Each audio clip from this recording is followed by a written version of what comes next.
We're up to our headliner. Our headliner is Jill Bode. Jill is the PR chick that founded Design Right publication in 1998. Working with recycled bubblegum, string, duct tape, she managed to craft a cutting-edge custom PR consortium that works with clients all over the world. At Design Right PR, Jill employs basic kindergarten teaching techniques, patience, kindness, and cupcakes to work with a number of organizations to build PR campaigns and train employees in effective media interviewing techniques.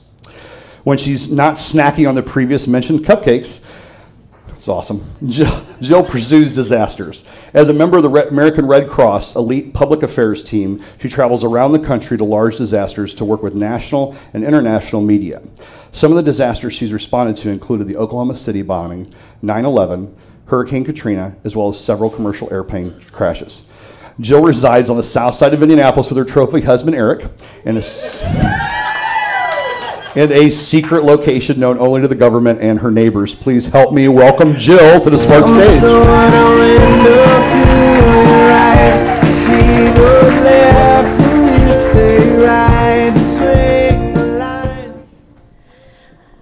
So motivational speaker Jim Rohn taught us that we are the average of the 5 people we spend the most time with.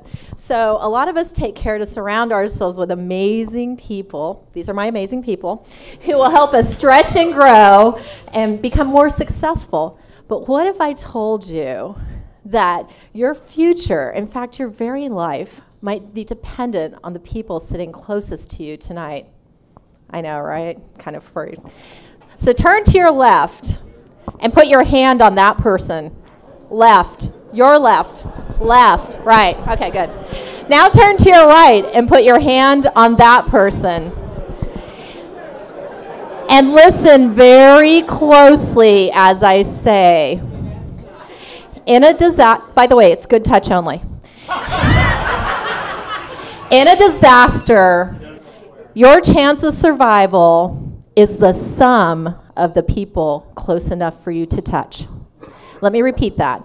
In a disaster, your survival is the sum of the people who are close enough for you to touch.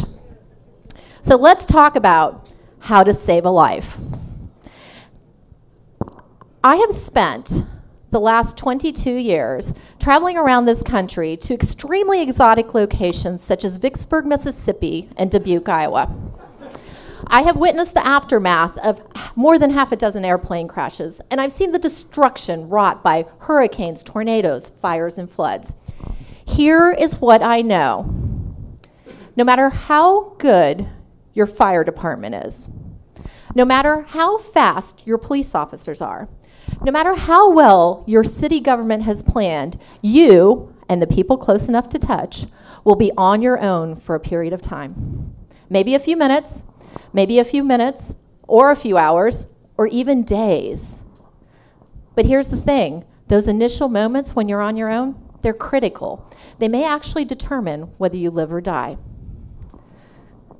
And I've got a cheat sheet up here, y'all, because the whole, PowerPoint thing and everything, dancing. So think about it. You're fast asleep in your bed. It's 3 in the morning, and a persistent noise makes its way through the network, the haze of your sleep.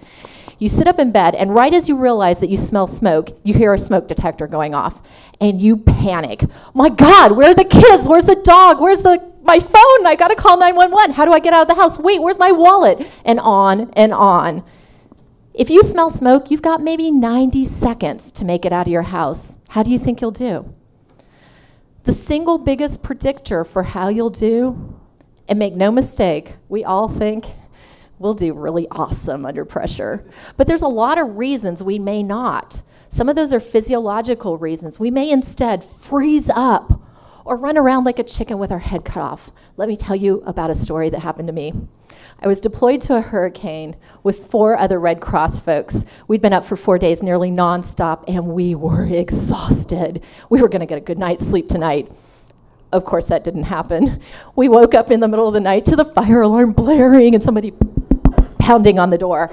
And needless to say, we jumped up and began running around the room like the Keystone Cops. I have no idea how long it took us to get it together, but it was well over 90 seconds.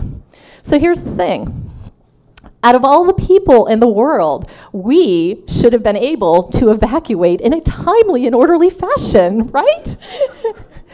Sure, we were sleep deprived, and yes, we were in an unfamiliar place, and yes, we were there for a completely different kind of disaster. But none of that matters when you're trying to save your life. So to get back to my point, the single biggest predictor of your survival in a disaster is this: that you took action to survive the exact same type of disaster in the past. What? Yeah, right. So you got to go through a fire to get good at living through a fire? That doesn't make sense. But here's the thing. There is a way to get good at surviving disasters without going through them. As a PR chick, part of my job is to train my clients to have excellent media interviews. And we do this by having mock interviews. I ask them the kind of questions they would never want to be asked by a reporter. Inevitably, when the real interview is over, they call me back up and they say, "Phew, it was so much easier." Practice under pressure makes all the difference. And that's what you have to do. You have to practice the action. Whether you're practicing your family fire drills at home, or you're practicing your sheltering from a tornado at work, practice is what will help you overcome the panic. On 9/11, the reason that Morgan Stanley only lost 6 of their 2,700 employees is because they practiced evacuation relentlessly, even when they thought it was a waste of time and money. That practice paid off with ingrained skills that helped save thousands of lives on 9/11. So let me quickly talk about a couple other tips. How many of you looked for an alternate exit when you came in the room tonight? The reason most of us didn't do that is because we're guests at this event. Somebody else controls the agenda, whether it's Chris or our bartender. We wait for somebody to tell us to sit down or to shut up, right? Or when we can have our drink. We cede control of our experience over to Sparks the minute we walk in the door. So here's a networking tip that may help save your life. We tell new business people when they attend a networking event to act as the host of the event instead of a guest. Walk around the room, greeting people, introducing people, know where the bathrooms are, know how to get a drink, and know where the food is. It turns out having personal responsibility for others greatly increases your odds of survival. Right, I know. Who thought, right? So one of the things that we've discovered is that when 2 or more people are in a life or death situation, they've already doubled or more than doubled their personal experiences, maybe even their personal disaster experiences. And then there's this intangible something, whether we call it motivation or team spirit. Essentially what it means is that you believe that slightly impossible tasks are doable with the help of someone else, right? So I like to call that confidence. So we have confidence in our survival. Let me give you a brief example. A number of years ago, police trainers noticed a very odd phenomena. Police officers who were shot in the line of duty were dying. Okay, not so weird, right? The shots they were receiving were non-lethal and totally survivable. What was going on? Turns out they were inadvertently being taught that being shot meant you were a dead man. So some of them, when they were shot, they thought, this is it, and they gave up their will to live. Right. So confidence in your survival is key. Now, before I leave tonight, I'm going to share one more concept with you that may tip the scales in your favor in a life or death situation.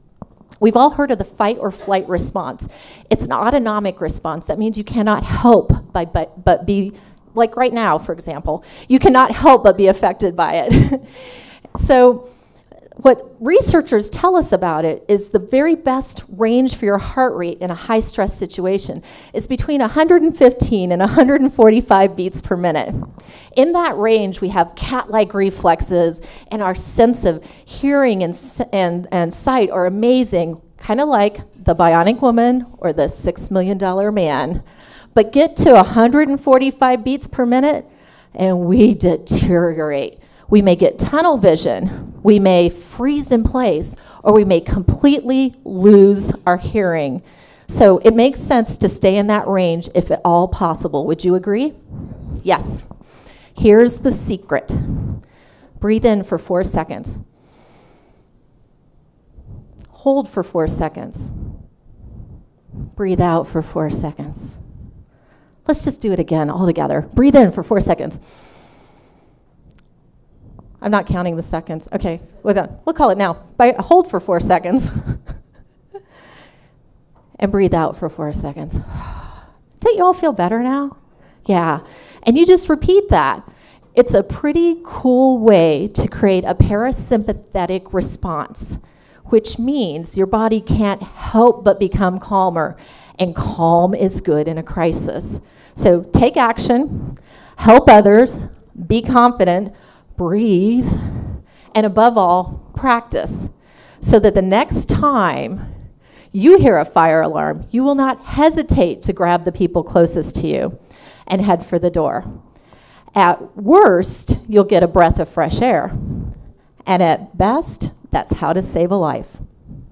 Thank you.